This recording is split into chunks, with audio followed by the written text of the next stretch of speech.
What's up, y'all? It's your girl, Cornelia, back with another episode of Black News, a podcast where we break down current events, hot topics, and local stories involving Black people. Now let's get into it.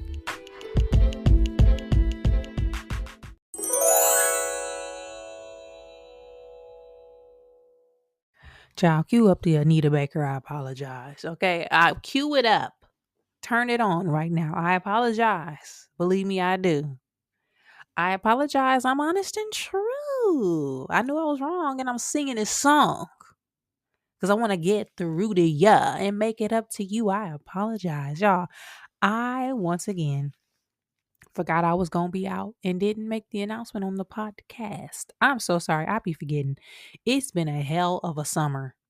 Okay. But that's no excuse. Whenever I'm out, I would like to, and I plan to always give y'all a heads up and let y'all know I ain't going to be here. I had a work event and there was no way I was going to be able to record the podcast because I was literally gone all week. There was no time to record it. Wasn't going to be no time to edit it, post, nothing. Even when I got back, by the time I would have edited and shot it and record and did all this other stuff, it would have been time to record this episode. So I'm so sorry. That God willing, I ain't gonna be off again until the holiday. But I say that we'll see. I don't know. Okay. Stuff be coming up. But I'm kind of glad that I was not able to record because the expectation to talk about the events of last week in real time would have been too much because we have now entered in the next phase of chaotic times where I honestly, y'all, I probably wouldn't have talked about or wanted to talk about it right then. I need to let stuff simmer down. And I'm talking about the unaliving of, and I'm going to use initials, CK. And moving forward, I'm going to find a way to not say people's names or use initials or code names because what I've noticed, and a lot of y'all probably listen on either a podcast platform or Spotify, something. But I also upload these on YouTube and I use a platform that basically grabs the podcasts, gets it ready, and uploads it to YouTube for me. And maybe over the past, it was some months, it's maybe a year, whenever I talk about certain things, and I just realized I put this together maybe this past week. Whenever I talk about certain things, the podcast doesn't automatically upload to YouTube. And when I go into the site, it doesn't even allow me to download it manually and upload it to YouTube. It's basically not available. It shows the episode, but it does not give me the option to download it and upload it in any way. And again, this is only when I talk about certain things. So a part of me, because y'all know I'm full on paranoia rabbit hole, a part of me wonders, are now keywords being flagged on certain platforms that are media facing, and it flags it so that it cannot be pushed out. I can't think of nothing else except that. So with that, I'm going to try and see if me talking and using certain words and initials will change it or if it's going to be the same thing. That's going to be my experiment because y'all know we about to be full on state censored media in a minute. Okay. I'm going to get into it, but we about to be full on. But as we all know, CK lost. He done went on to be with him and whoever him is, whatever, at a school in Utah, I believe, which sparked a level of backlash that I won't say it was unexpected for me, but I don't think a lot of other people were expecting.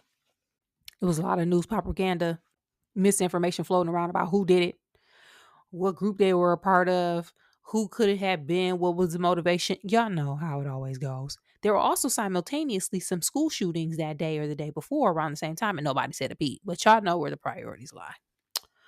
Not for us, but you know what I'm.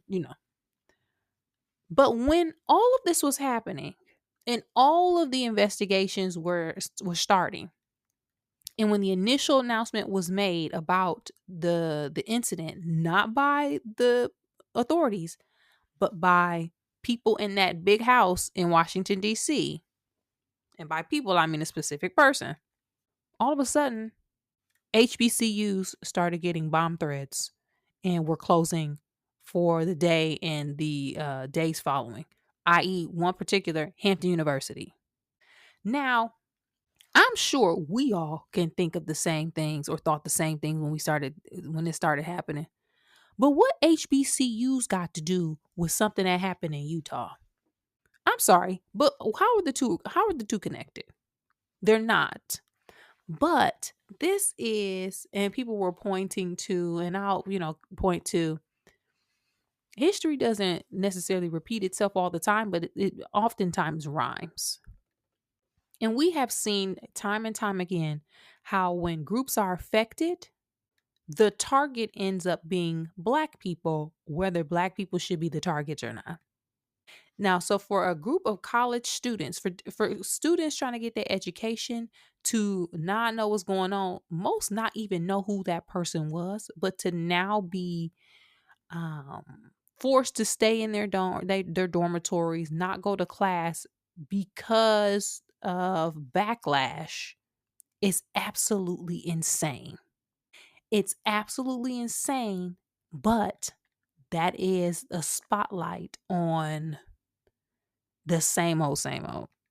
Now, after that, and over the past maybe week or however long it's been, people on social media, journalists, teachers, people all of all walks of life have been making comments and chiming in on the situation. Some people have been replaying that person's direct quotes. I know one in particular was about how Black women don't have good brain processing power, we're inadequate. I'm not going to go down the negative and the toxic rhetoric. But people started getting fired. One, people started getting doxxed. Two, people was calling people's job, which is a part of doxing, and trying to get people fired. Journalists were getting fired for giving thoughts about the situation or literally reading back what that person was saying while they were still with us. A Black woman, Karen Atia, was fired from the Washington Post because she mentioned and was highlighting that person's views about Black women, like I just discussed. Fired by the Washington Post. Now she gonna sue their ass. Everybody that's getting fired is they probably gonna sue. And she has been speaking out and talking to people about it. We've seen backlash happen to journalists before, right? We saw there was another conservative journalist, I forget his name, that was also fired for saying some comments. Just stating what the person said. But going back further, Tiffany Cross was fired. Joy Reid was fired. Don Lemon was fired. Which, if I'm being honest, because it seems like we are headed toward state sanctioned media, not to say that independent media is going to continue to be running in a dictatorship or in that kind of regime, because I've never lived in it, so I don't know. But for right now, from what they have been saying, those journalists that I mentioned, they making more money, got more flexibility and freedom, and can do more of what they want to do now that they're independent than they were with these major networks. So it may not, on the flip side, it may end up working out for Karen. But another person that got fired was Jimmy Kimmel. They done fired old Jimmy Kimmel down to the show, the Late Show, Tonight Show, whichever the show. Child, they done got Jimmy Kimmel up out of here for not even really saying anything bad. He was just making a joke about the person that occupies that big old house in the nation's capital. But reports now show There was a call made to the FCC, and allegedly there was a conversation about suspending Jimmy and getting him up out of here. When it happened, it was immediately praised by that person living in that house that I just discussed. But the immediate result of that, because if you think back, Stephen Colbert also got let go at the end of the season. That will be the end of that. And before I continue on, I just want to say it's not just them, that whole crew is gone. Jobs are not really jobbing in Hollywood anymore. So now you're going to have a couple hundred people out of work in a job market that ain't really going to be picking up. That's another. Jimmy gonna be all right, but that's the downside. A lot of those people aren't. Jimmy Kimmel was also one of the people who, at the end of each season, he was hiring entertainers, actors, comics, and just casting them in roles that weren't even really roles. But he would always do every year call out for people who need just a couple more dollars to meet the minimum in order to qualify for the SAG health insurance, which is around 20 some $1,000. So if you were like maybe at 18,000 or 19,000, he would book you. You didn't have to do nothing. He would just book you so you can meet that minimum. Stand up guy. Okay. But as soon as Jimmy got let go, people said, you know what? We ain't up to Disney is ABC is Disney. Disney got Hulu Plus, ESPN, Disney Parks, you name it. So people literally over the last few days have went on a boycotting frenzy to the point where, if I'm not mistaken, allegedly, that company has lost between shares and subscribers and parks and everything else close to $3 billion. I think I read that correct. Between 1 and 3 billion. Billion with a B. Just in a couple days. Which is crazy when you think about, but it's very smart and strategic. Because what happened? What y'all think happened? When I'm recording this podcast today, Chada done gave Jimmy his job back. Oh, Jimmy, you can have your show back. My bad. Oops. Oh, we was just playing. We had a conversation and we were just playing. One, because they was losing money and it was gonna keep going.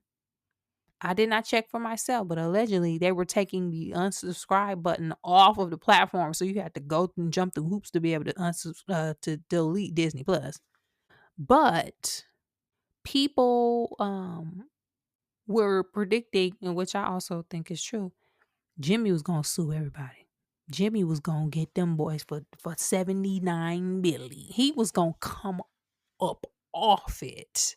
And by him up off it, it was gonna be Deep Pockets McGee up in that thing. So he's back. Now, the question is, because I'm pointing out that Sinclair, which is a broadcast company that owns a lot of stations across the country, have made a statement, and allegedly, I just read this on social media. I don't know if it's directly from them, but this is what I read, that they will not, and they're a conservative company, they will not be broadcasting his show to 31 ABC stations across the country. So my question is this more censorship than before? Should Jimmy Kimmel at the end of this season say, you know what, I'm done, and walk away himself? Or should he stay and be completely unhinged? Who knows? We just got to wait and see. But I also will say this, and if I'm being honest, I'm concerned for myself and people like me, comedians on my level, hosts, podcasters, entertainers, people with opinions at this level. Because I said this a little bit a while ago. I've never lived through this type of regime. We ain't never lived. We read the books. We've done all the research. We've heard about it, but this is our first time in this. And so while I'm slightly concerned in the immediate, I'm definitely concerned about long term when it comes to censorship. That's why, in addition to, I feel like that platform is censoring my content, I'm going to be a little more strategic about what I'm saying, because We don't know what is going to happen. And I know that sounds dramatic, but baby, we here. Like, I don't know how else to tell people this. We are here. Everything you read about, everything we were talking about the Germany 1930s and 1940s. I actually, at the recommendation of, I've been on social media looking around, and people been talking about, they've been saying, yeah, we've been studying Germany, but we also need to really start restudying post Reconstruction and Jim Crow, because we are entering a form of Jim Crow right now. So I also been doing that. I've been ordering Black history books because baby, I'm all the way at the end of the spectrum. Y'all know I think it's about to be some book burning come January, February. Baby, they gonna start to burn them. No, I'm all down the rabbit hole. If we heard about it, it's gonna probably happen. But again, I'm trying to be more strategic. I also, now that we're here, and everything I mentioned, I feel like I could be repeating myself over the months or the years. But right now I'm really understanding, really, really, really, really, really understanding the value and the importance of them Black newspapers back in the day. I know this has been said before, but right now we really don't have our own form of publication and communication. Now, that doesn't mean that people who weren't Black couldn't pick up the Chicago Defender or any of the other Black newspapers. Because at one point they were nationwide. You had one coming out of Pittsburgh, Chicago, you had one coming out of Florida. Every major hub, they had a Black newspaper. If they could get a printing service in that area, it was going to be one. The Defender was probably the biggest. And again, not that people who weren't Black couldn't pick it up, but all of the Black go-to news and what you needed to know, what was happening in politics, what was happening in entertainment, what it was like, and what the stories were coming from north to south in the Great Migration, what people were saying about jobs, what was happening in cultural and fashion, like updates, missing family members, all of that. It was a hub, and we really need that right now more than ever. And I don't know where that's going to be in a perfect world. Like, I just don't know. But I really, really, really, really, really appreciate that now looking back. Because what a resource. What a resource. And so that has been the gist. What also happened this week, there was a memorial for that person who is gone on to be wherever with them. And I will just say, I watch a lot of like documentaries on like Netflix and YouTube and, you know, any PBS. And they often play a lot of like black and white footage from 1930s and 40s when shit was really hitting the fan pre-World War II. The event that happened this week, if you take the color down, put it in black and white, turn the sound off, and put both of them side by side, it looks very similar. But let me know y'all thoughts. Okay? Let me know what you thought about all of this, because I know I missed it when it was happening. And if more people start getting fired, because, and by people I mean journalists and people, just regular citizens, people been getting teachers fired. There was a spreadsheet going around of anybody that has something to say about that person, because people were making an effort to call their places of employment and get them fired. Most of the people weren't even saying nothing crazy. They was just saying what was already said. But hey, I'm gonna keep my mouth shut. I need my little job. Okay, whatever. Um, and honestly, I just don't. I mean, I don't really have. I don't feel like there needs to be more conversation about it. I feel like everything that has been said by everybody. But let me know y'all thoughts about it. Okay. Let me know, what you thought about this week and what you think is gonna keep happening moving forward. Okay. You can find me at Canelia on social media.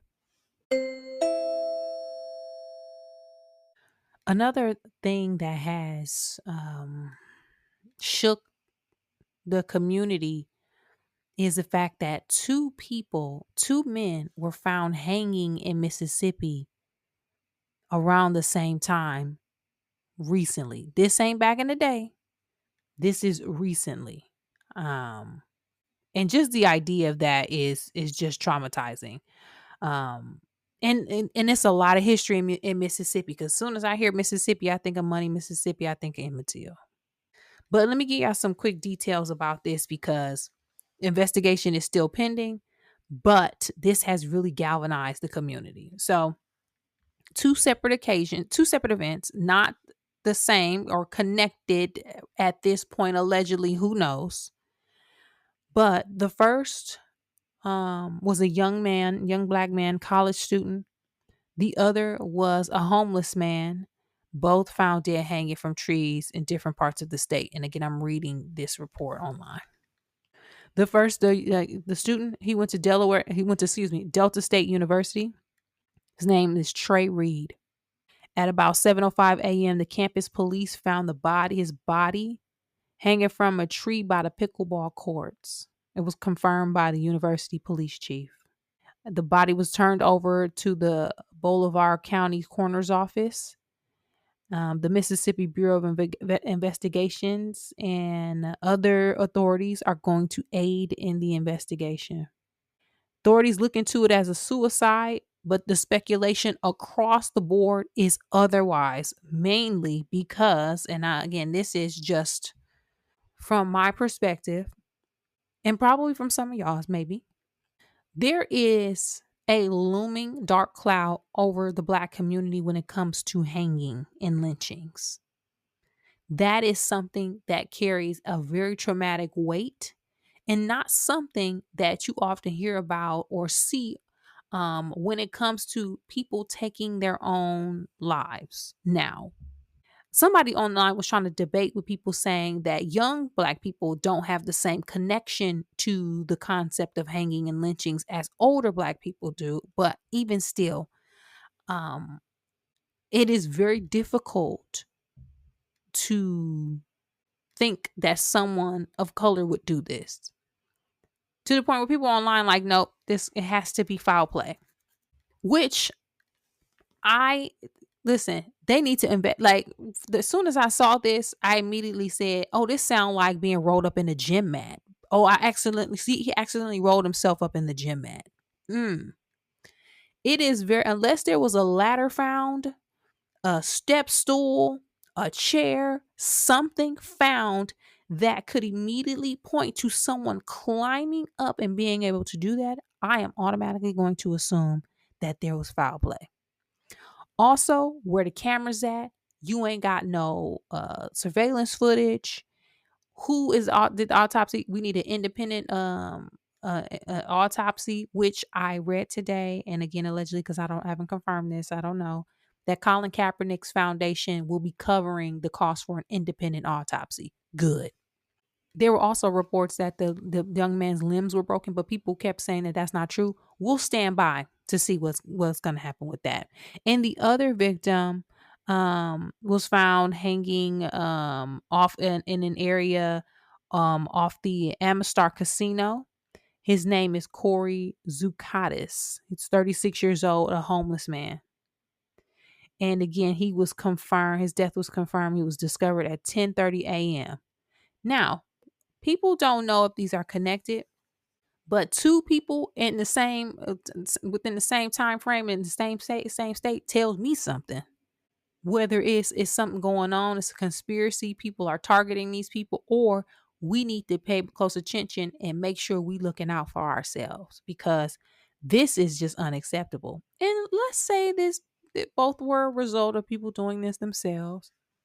We need to get to the point where we are caring enough about people's mental health that it don't get here, that it does not get here, to have a public display, to feel like you need to do a public display of yourself on your way out like this. We gotta help people. People need help, but it's still developing. Ben Crump done got dispatched for Trey's case. Good. And we just gonna stand by to see what's what. This is so unfortunate and tragic for both for both men losing their lives. And I know I'm gonna be following this because I don't like it. Yeah, but let me know y'all thoughts about it. Yeah, you can find me at Canelia on social media.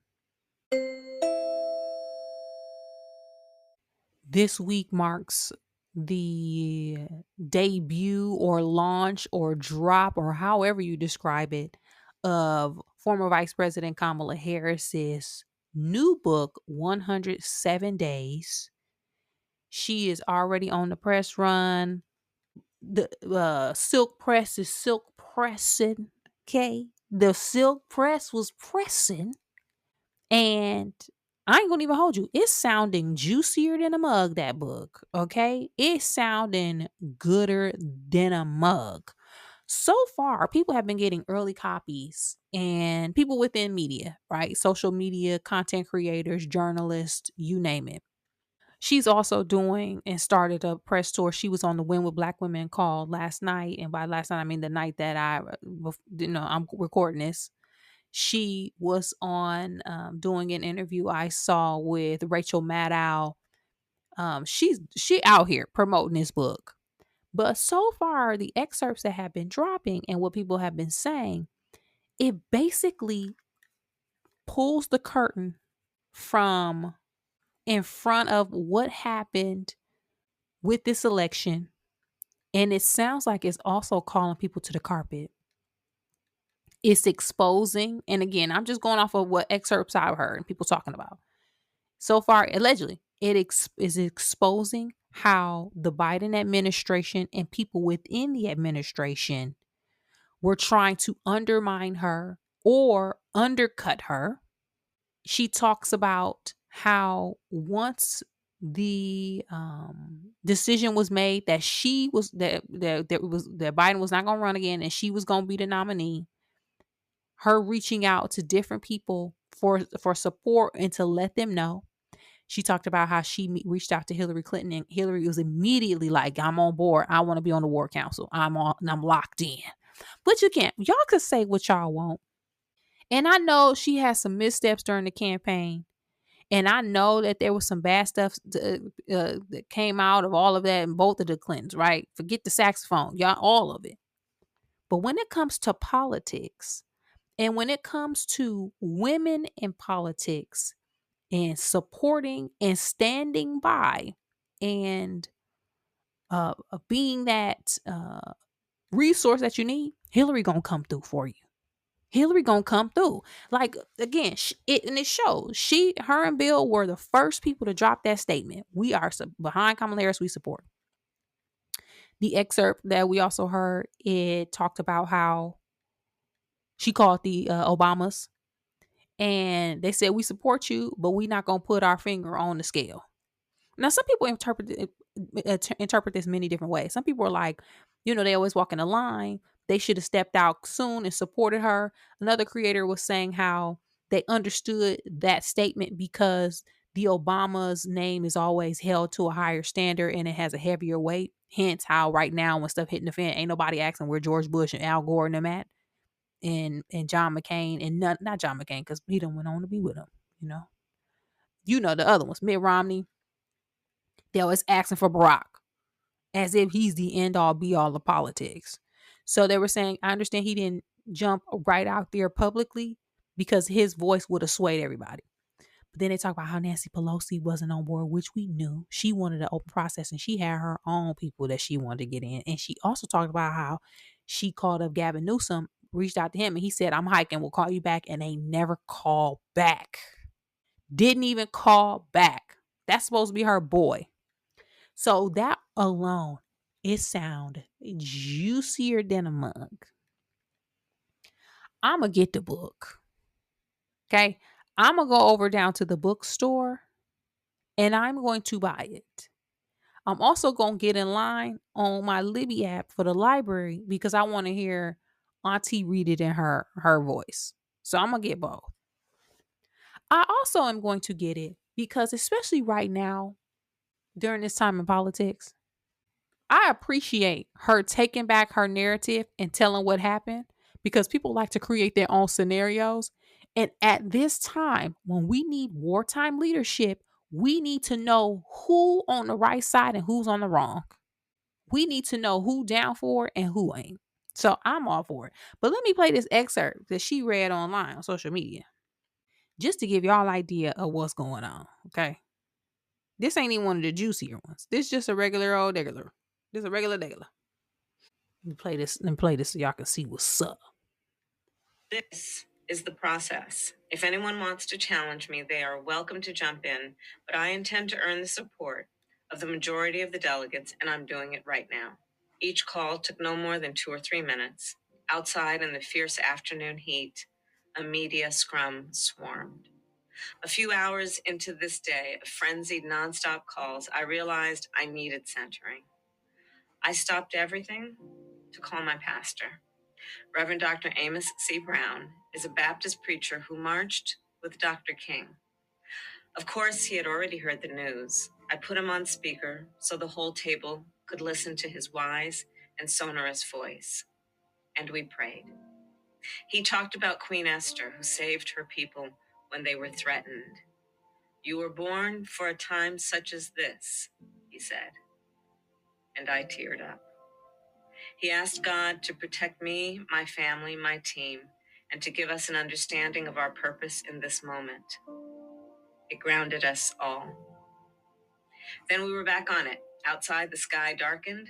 Storm Horncastle, my indispensable social secretary, got us sandwiches, ordered pizza.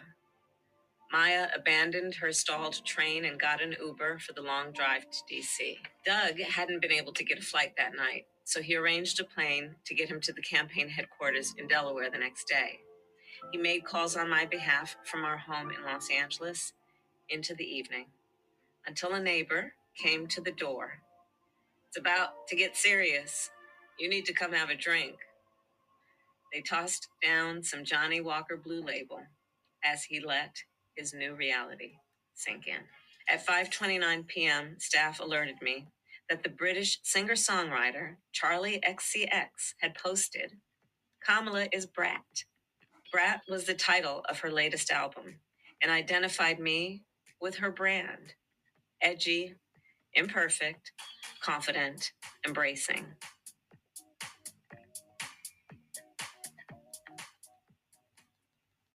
I'm locked in. I'm getting the book. Okay, I'm getting the book. And shout out to Doug. Let me say this real quick, because she brought him up. Kamala gets a lot of disrespect for the partner she has chosen, Doug.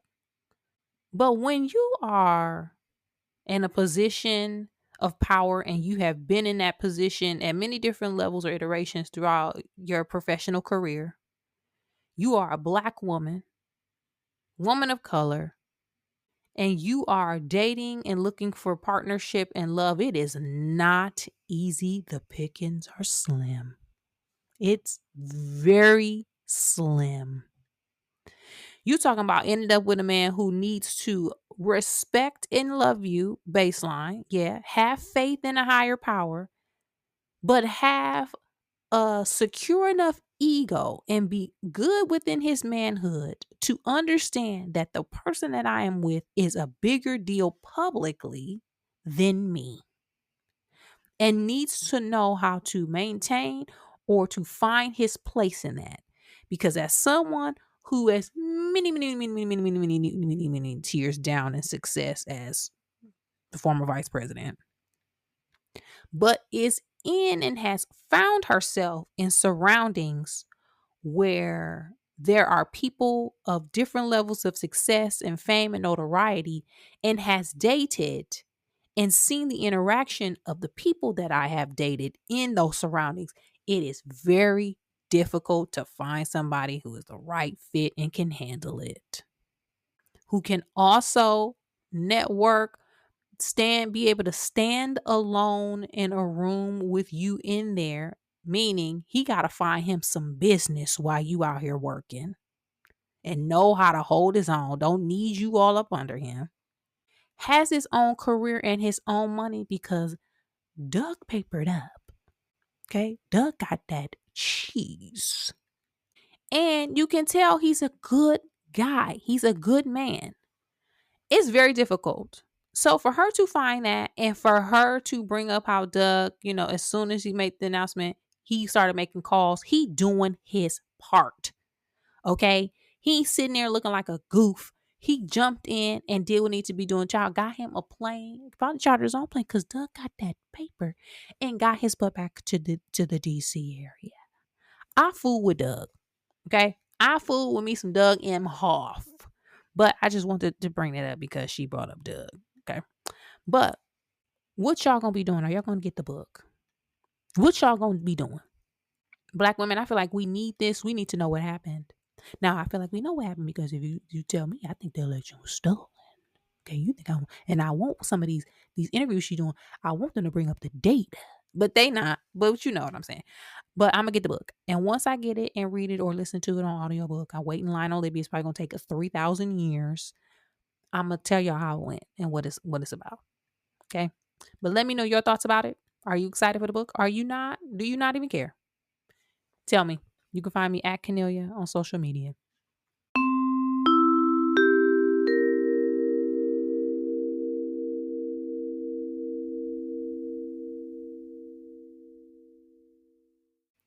On this week's episode of Black News, we talked about the crazy last few weeks we've had in regards to politics, all of the happenings, people getting fired for things that they're saying in the media, and also what it looks like moving forward for just commentators, podcasters, journalists in general. We also talked about the unfortunate events that happened in Mississippi around two men, a Black student and a homeless man being hung again in Mississippi, and what is happening around those investigations. And lastly, we talked about former Vice President Kamala Harris's book, 107 Days, coming out this week. Hit me up. Let me know your thoughts about all of these topics. Summer Nunn, and I'll check back with you guys next time.